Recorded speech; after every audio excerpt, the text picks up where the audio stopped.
నిర్మల్ జిల్లా కేంద్రంలో justice S Nandan, justice Lakshman న్యాయమూర్తుల ఆధ్వర్యంలో నిర్మల్ జిల్లా కేంద్రంతో పాటు బైన్సా, ఆదిలాబాద్ న్యాయవాదులతో పాటు పలువురు విద్యార్థులు భక్తుల సింహంతో చట్టాలపై అవగాహన సదస్సు నిర్వహించారు. ఈ సందర్భంగా జస్టిస్ ఎస్ నందన్ న్యాయమూర్తి మాట్లాడుతూ దేశంలో ప్రజలందరికీ ఒకే చట్టం వర్తిస్తుందని, ఆ చట్ట ప్రకారమే అందరూ నిస్వార్థంగా పనిచేయాలని అన్నారు. ఉత్తరప్రదేశ్, బీహార్ తదితర ప్రాంతాల్లో నేరాలు ఎక్కువగా జరిగినప్పటికీ నేరస్తులు తప్పించుకోకపోవడం జరుగుతుందని, నిర్దోషులకు శిక్ష పడుతుందని అన్నారు. అసలు చట్టం దృష్టిలో అందరూ సమానులని ఆమె పేర్కొన్నారు. న్యాయవాదులు ఒక దోషిని తప్పించబోయి నిరపరాధులకు శిక్షలు వేయిస్తారని మండిపడ్డారు. ఇది సరైన విధి విధానం కాదని అన్నారు. అదేవిధంగా న్యాయవాదులు, న్యాయమూర్తుల చట్టాన్ని దృష్టిలో పెట్టుకుని ప్రజలకు అన్యాయం జరగకుండా నేరం చేసిన వాడికి మాత్రమే శిక్ష పడాలని, నిరపరాధులకు శిక్ష పడకుండా చూడాల్సిన బాధ్యత ప్రతి ఒక్కరిపై ఉందని జస్టిస్ నందన్ పేర్కొన్నారు.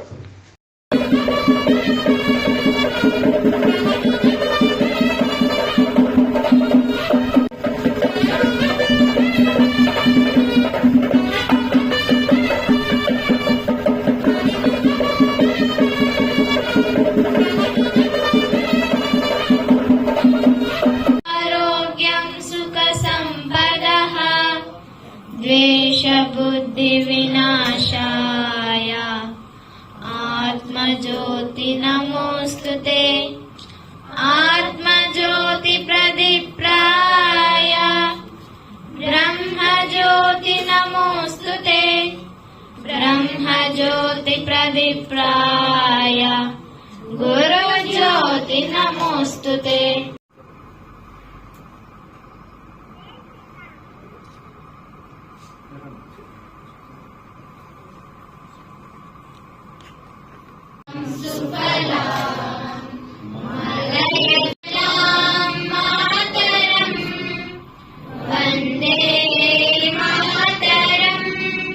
Trials also change, so defense lawyers are searching for the how to get the justice to accused. So now the most of the laws enactment, new laws are victim oriented.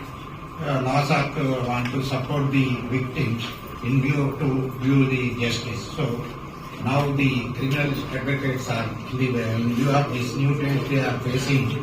They have to do very hard work, and anyhow we are going to discuss on this subject.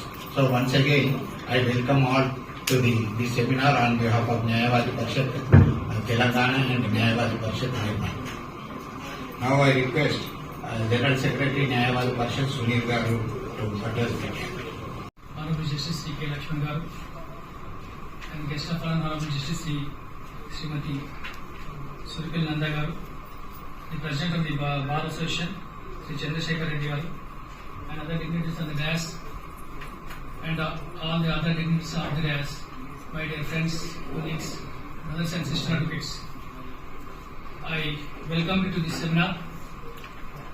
In the first instance, I congratulate the Nirmal unit for organizing such a good seminar, which have come all the way from Adilabad, Asifabad.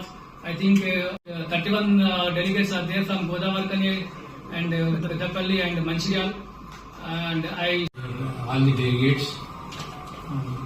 Actually, I am not much aware about the Nyaya Parishad. For the first time, I have been invited, and I don't know the aims and objectives of the Parishad also. However, most of the delegates and are the practicing advocates. The basic thing in life is law. So the civilization with the system is equated with the law. Earlier days it was totally a different thing. Now we are abiding by the constitution and the laws made by within the frame of the constitution. The criminal laws also, because day to day the technology has been developing at the fast speed. At the same time, the criminal laws, earlier my friend has said that totally it is based on the accused oriented. Now there are the amendments have been. Nandaji, born on 4th April 1969 to late Dr. Bolaram Dhanappa, who worked as a government doctor specialized in ophthalmology, and late Srimati Bolaram Meera at Gaulipura, Old City, Hyderabad. passed SSC in first division from Holy Mary High School, Saifabad in the year 1984. Intermediate in the first division in BPC in the year 1986 from Sarojini Naidu Vanitha Mahavidyalaya Exhibition Ground, Hyderabad. BA from Usmania University in the year 1990 and The chief guest of today's special event, Honorable Justice Sri Lakshman Garu, and all the elder members of this esteemed Nyayavadi Parishad Telangana, Sri Ramana Rao Garu, L. Prabhakar Reddy Garu, the President Nirmal Bar Association, Sri P. Chandrasekhar Reddy Garu, Sri Narendra Share Garu, Sri P. Ramchandra Reddy Garu, Dilip Kulkarni Garu, T. Narayan Reddy Garu, Sri Ramana Kammoji Garu, and all the elder members of this organization. Every member assembled here. This rare opportunity of addressing this esteemed organization as a speaker, and the topic given to me, and the member just now informed me that I have got half an hour time, that is 30 minutes to address on this topic. I would rather say trial in criminal cases, a lawyer's perspective, rather than criminal trial, lawyer's perspective. Criminal law is set into motion immediately after an FIR is lodged in respect of a cognizable offence. Police under law are duty bound to register FIR whenever a complaint is lodged alleging commission of cognizable offence. But the police, because of political influence or other extraneous considerations, sometimes does not register the complaint as FIR. The Honorable Supreme Court in Lalita Kumari versus Government of Uttar Pradesh and others, reported in 2014, Volume 2, SCC, page 1, gave guidelines for registering FIR whenever commission of cognizable offence is reported. Matrimonial matters, the police, through counselling, should always try to unite the two parties, but in deserving cases, certainly they should register FIR under the relevant provisions of penal law. The Honorable Supreme Court have taken serious note of the misuse of powers of arrest in respect of offences for which the punishment prescribed is less than 7 years. Issued guidelines to the police as well as magistrate in Anvesh Kumar versus State of Bihar, reported in 2014, Volume 8, SCC, page 273. The grievance of the civil society is that despite the law laid down by the Apex Court in Anvesh Kumar, innocent persons are roped in crimes under Section 498 in tune with the guidelines of the Apex Court, and the consequence is that those who actually did not commit the alleged crime are put to harassment. There are also complaints that the police, under the guise of issuance of notice as per the guidelines of the Apex Court, release the accused on bail in the station itself after having obtained execution of personal bond from the accused with the undertaking that he or she should appear before the court as and when summons is issued after the filing of the charge sheet. Lawyers dealing with criminal cases accept that police should not, with less than 7 years, should be produced only before the court along with the report. Such a course of action from lawyers' perspective may appear to be proper, but in the interest of justice, depending upon the facts and circumstances of each case, and by strictly following the guidelines of Anvesh Kumar case, police should have discretionary power as to whom they should arrest and produce before the court along with remand report. Law is well settled that investigation into an offence should be fair to the accused. Law does not at all say that simply because an investigation should invariably file charge sheet against the accused.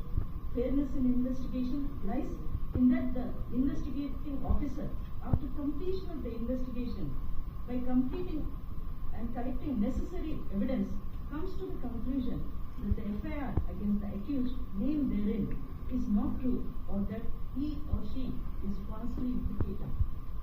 He or she should fairly file final report stating that the complaint is false.